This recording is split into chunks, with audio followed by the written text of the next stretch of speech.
కర్నూలు జిల్లా కౌతాలం మండలం Urukunda Sri Narasimha Eerannaswamy trust board chairman వ్యవహారం వివాదాస్పదంగా మారింది.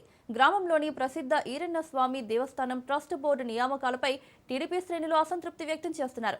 రాష్ట్ర ప్రభుత్వం ప్రకటించిన పాలక మండలి అధ్యక్షుడు, సభ్యుల ఎంపికపై అభ్యంతరం తెలిపిన స్థానిక నాయకులు ట్రస్ట్ బోర్డు చైర్మన్ పదవి స్థానికులకే ఇవ్వాలని డిమాండ్ చేశారు.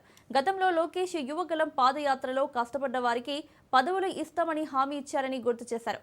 చైర్మన్ పదవి మార్పు లేకపోతే పార్టీకి నష్టం కలుగుతుందని స్థానిక టీడీపీ నేతలు హెచ్చరించారు.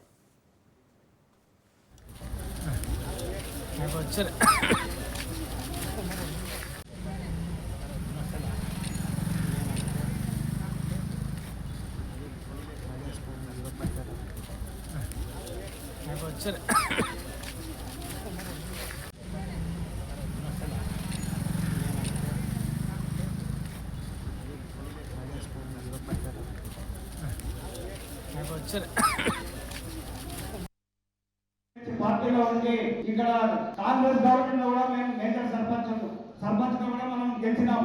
ఎందుకంటే మాకు ఎన్నో ఒడిదిక్కలు ఉంటే కూడా మేము నిలబడి గెలిచినాం. మన కార్యకర్తలు మేము కాపాడుకోవాలి. గవర్నమెంట్ వచ్చి 2 ఏళ్ళు అయితే కూడా మన కార్యకర్తలకు మనం న్యాయం చేయలేకపోతున్నాం.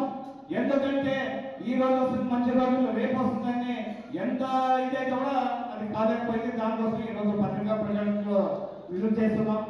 అలాగే మనము మన ఇన్ఛార్జ్ మంత్రి తన స్వగ్రామం పాల్గొలు కూడా వెళ్ళి పార్టీ పరిస్థితిలో ఉంది, దీని నుంచి మీరు సమీక్షించండి, దీన్ని చూడండి అంటే ఆయన నిమ్మరామనాయుడు కూడా చెప్పారు. పార్టీని ఇన్ఛార్జ్ గారిని మిమ్మల్ని కూర్చోబెట్టి మాట్లాడి పార్టీని ఒక తాటిపై తెస్తామని చెప్పారు. ఎక్కడ అది లేదు.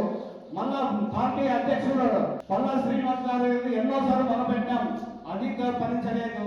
మొన్న పోయిన వారం గురువారం రోజు మళ్ళా ముఖ్యమంత్రి చంద్రబాబు నాయుడు గారికి అన్న తిక్కారెడ్డి గారు మనం పోయి మళ్ళీ ఇది పార్టీని మన అభ్యర్థి ఈ చైర్మన్ విషయంలో కూడా సంక్షించాలంటే దీనికి న్యాయం చేశామని సీఎం గారు కూడా మనకు హామీ ఇచ్చారు.